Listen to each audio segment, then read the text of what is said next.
شهر رمضان الذي أنزل فيه القرآن هدى للناس وبينات من الهدى والفرقان فمن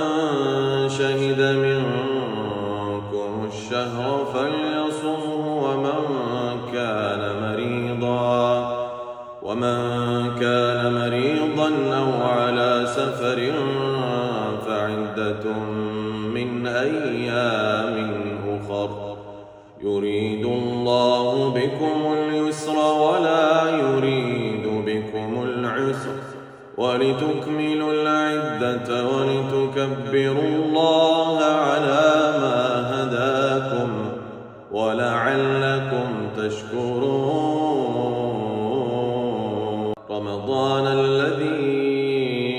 أنزل فيه القرآن هدى للناس وبينات من الهدى والفرقان فمن شهد منكم الشهر فليصمه ومن كان مريضا أو على سفر